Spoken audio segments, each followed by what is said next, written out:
guys, so for today's video I wanted to quickly address why some scars pit and leave actual dents and marks and other scars don't. To start off, there can be many different types of scarring. There can be hyperpigmentation, there can be pigmentation, scars can be yellow, scars can be red or purple or clear or almost white. Some can definitely be pitted and some can even be raised. And the ones that we're kind of comparing today are regular scars that maybe have color, maybe don't, but they're pretty flat on the skin, just kind of, you know, a different texture and a different color of tissue, versus the ones that actually pit and leave deep marks that are kind of hard to fill in when it comes to foundation and cosmetics. Now, if you guys want a tutorial on covering pitted scars, feel free to let me know in the future, but I wanted to talk about two of the main reasons why acne scars can pit. Now, scars on the rest of the body, this can be very different, many different reasons. But if you have acne and if you have pitted scars, or if you're getting pitted scars, there are two basic reasons that causes it. And the first one is having deep set acne, such as cystic acne. The difference between whiteheads and cystic acne is that whiteheads and blackheads normally happen kind of on the surface of the skin. Skin has 7 layers, so we can do the 7-layer skin dance, and the whiteheads and the blackheads are usually on the top couple of layers. So they're fairly easy to treat with topical products as opposed to cystic acne. Now, cystic acne is kind of at the bottom of this skin layer, and it's really close to the dermis where all of our collagen is kept. And if you know a little bit about collagen, then you know that collagen is what keeps you from having wrinkles and what keeps your skin looking young and beautiful, and everyone wants products that have collagen in them and blah blah blah blah blah, right?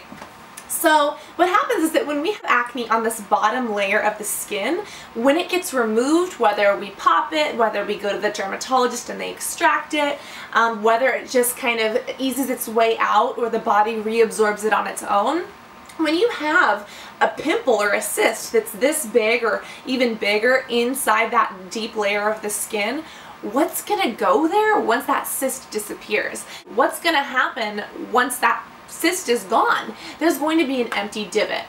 And seeing as we have 7 layers of the skin, if that happens here on the bottom, like due to cystic acne, it's going to create a little hole. So when that becomes a hole, this layer is going to go down a little bit. This layer is going to go down further. This layer is going to go down further. And then the top one that we see is going to sink down even more. So we get a pitted scar. Now, this is very common with cystic acne. It can happen in rare cases with regular acne such as whiteheads or blackheads or things like that, but it's really the pitted scars that we should be concerned about, or things like chicken pox, because again, chicken pox is a huge irritation to the skin that can cause the skin to kind of dent in like this. Another big problem, which is why some people may be more prone to pitted scarring than other people, is thin skin. We do have 7 layers of the skin, but some people have thinner skin and some people have thicker skin. That could be because of the amount of collagen that's in your skin. It could be genetics. It could be the products that you use. If you exfoliate too much and if you've been over exfoliating for years, then you can bet that those layers will be pretty thin because you're never giving them a chance to fully grow and reach their full potential. Magical little skin layers. But people who naturally have thin skin have less skin to protect them.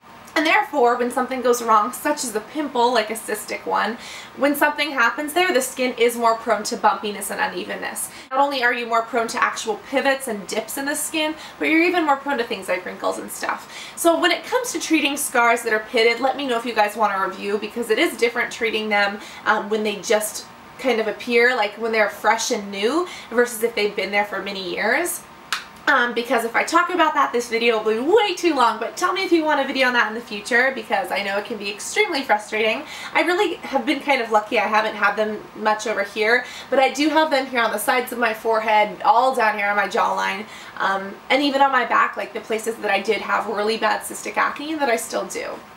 But treating is different. The biggest thing you can do is treat the thin skin and try to boost up the natural collagen in the skin when a scar is formed. For instance,